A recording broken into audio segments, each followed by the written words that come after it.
कभी अगर बनना हो तो बाज बनना, लेकिन कभी तोता मत बनना। तोता बोलता तो बहुत है, लेकिन ज्यादा ऊंचाई तक उड़ नहीं सकता।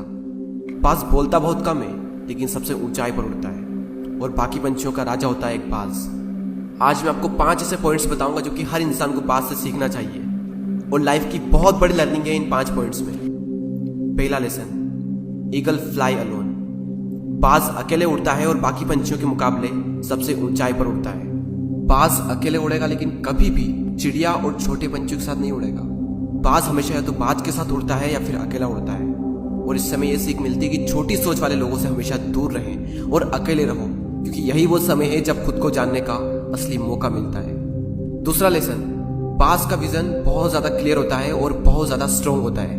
बाज अपने शिकार को 5 किलोमीटर दूर से ही देख लेता है और जब एक बार उसे अपना लक्ष्य दिख जाता है तो उसके बाद चाहे रास्ते में कितनी भी मुश्किलें क्यों ना आए, वो अपने लक्ष्य को हासिल करके ही दम लेता है। इससे भी एक बहुत बड़ी सीख मिलती है कि अपना विजन क्लियर रखो और उसे हासिल करने में फिर चाहे कितनी भी मुश्किलें क्यों ना आए, पीछे मत हटो उस बाज की तरह। तीसरा लेसन, बाज कभी भी मरे हुए जानवरों को नहीं खाता, वो हमेशा जिंदा शिकार करता है। और इससे हमें यह सीख मिलती है कि जो हमारा पास्ट है वो मर चुका है, तो अपने उन मरे हुए सड़े हुए थॉट्स पर ध्यान मत दो और अपनी आने वाली ताजी फ्रेश जिंदगी पर ध्यान लगाओ।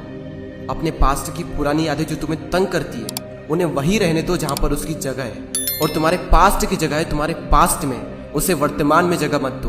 क्योंकि एक बार अगर तुम्हारा पास्ट तुम्हारे प्रेजेंट में आ गया तो तुम्हारा पास्ट तुम्हें कभी प्रेजेंट में नहीं रहने देगा। पास्ट में तुम्हारे साथ कितना भी बुरा क्यों ना हुआ हो, वो सब यादें वो सब थॉट्स मर चुके हैं, और उस बाज की तरह बनो जो कभी भी मरी हुई चीजों को नहीं खाता। चौथा लेसन, जब आंधी तूफान आते हैं तो बाज बहुत ज्यादा एक्साइटेड हो जाता है। जब बारिश होती है तो सारे पंछी छिपकर बैठ जाते हैं, लेकिन बाज को बड़ा मजा आता है। जब तेज हवाएं चलती है तो बाज उन हवाओं के सहारे और तेजी से ऊपर की ओर उठता है और ऊपर उड़ते उड़ते इतना ऊपर उड़ जाता है कि बादलों से भी ऊपर पहुंच जाता है। और इससे भी एक बहुत बड़ी सीख मिलती है कि मुसीबत में मजा ढूंढो। और नेपोलियन हिल ने एक बार कहा था कि हर बड़ी चुनौती अपने साथ में एक बहुत बड़ा अवसर लेकर आती है। तो उस बाज की तरह तुम भी अपने अवसर को पहचानो, और जिस दिन तुमने अवसरों को पहचान लिया तो सारी मुश्किलें तुम्हारे नीचे होगी और तुम उन मुश्किलों के ऊपर होगे। फिफ्थ लेसन, बाज अपने घोंसलों में से सॉफ्ट घास को हमेशा निकाल देता है ताकि बाज का जो बच्चा होता है वो उसमें कंफर्टेबल ना हो सके, क्योंकि अगर वो घोंसले में कंफर्टेबल हो गया तो वो वहीं रहना पसंद करेगा।